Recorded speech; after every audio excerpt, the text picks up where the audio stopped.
풍선 아저씨 행방불명 사건. 1992년 11월 23일 일본에서 한 남자가 황당한 모험을 떠났어. 바로 풍선 아저씨로 불리는 스즈키 요시카즈. 그는 자신이 만든 곤돌라에 거대한 헬륨 풍선을 매달고 태평양을 건너 미국까지 가겠다고 선언했지. 하지만 단 이틀 만에 행방불명되면서 실종 사건 중 하나로 남게 되었어.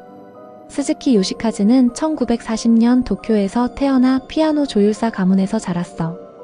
그는 구니타치 음악대학 부속 고교를 졸업한 후 야마하에서 피아노 조율사로 일했고 이후 음악 교재를 판매하는 뮤직 앙상블이라는 회사를 창업했어.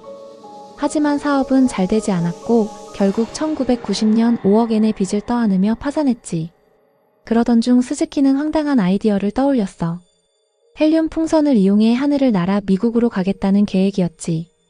그는 1989년 요코하마에서 열린 박람회에서 판타지오라는 곤돌라를 공개했지만 출품 비용만 3천만 엔이 들었고 전시 위치도 좋지 않아 큰 주목을 받지 못했어. 화가 난 스즈키는 박람회 마스코트 인형을 입고 30m 높이의 탑에 올라가 7시간 동안 시위를 벌였고 결국 경찰에 체포되었지. 그는 여기서 멈추지 않았어. 1992년 4월 17일 의자에 거대한 풍선을 매달고 도쿄의 다마가와 강에서 치바현 구주쿠리 해안을 향해 날아올랐어. 하지만 출발 직후 모래주머니가 떨어지면서 고도가 5,600m까지 치솟았고 당황한 스즈키는 라이터로 풍선끈을 태워 일부를 제거한 후 가까스로 착륙했지. 문제는 그가 착륙한 곳이 민가의 지붕이었고 지붕과 TV 안테나를 부숴버렸다는 거야. 하지만 스즈키는 사과는커녕 다음엔 하와이까지 가겠다라고 선언했어. 이 사건 이후 그는 풍선 아저씨라는 별명을 얻게 되었고 점점 더 무모한 도전에 집착하게 되었어. 1992년 11월 23일 스즈키는 다시 한번 비행을 시도했어. 이번에는 일본 비와호에서 출발해 미국 네바다주 샌드 마운틴까지 가겠다고 했지. 당초에는 단순한 시험 비행이었지만 16시 20분경 갑자기 다녀오겠습니다 라는 말을 남기고 연습용 로프를 풀어버렸어. 교수와 취재진이 만류했지만 그는 단호했어. 어디로 가냐는 질문에 마지막으로 한 말이 미국이에요 였어. 스즈키는 제트 기류를 타면 40시간 내에 미국에 도착할 것이라고 생각했어. 다음날 아침 6시 가족들에게 아침해가 아름다워요 라는 연락을 남겼지.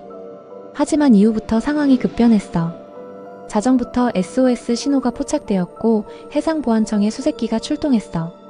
11월 25일 오전 8시 30분경 미야기현 긴카산섬 동쪽 800km 해상에서 판타지오가 발견되었어. 당시 스즈키는 헬기를 향해 손을 흔들며 SOS 신호를 중지했어. 그는 계속 비행할 의사가 있어 보였고 결국 수색기는 철수했지.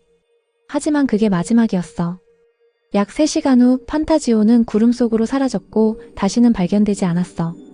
스즈키는 긴카산에서만 570km를 비행했고 마지막 확인된 지점에서 추가로 1000km 이상 이동했어. 하지만 그의 목적지였던 네바다까지는 8700km나 떨어져 있었어. 전문가들은 출발 전부터 풍선으로 태평양을 건너는 건 불가능하다고 경고했지만 그는 듣지 않았지. 시신은 발견되지 않았고 1994년까지는 호적상 생존자로 남아있었어. 하지만 2001년 2월 1일 일본 법원은 스즈키 요시카즈에게 실종 선고를 내렸고 공식적으로 사망한 것으로 처리했어.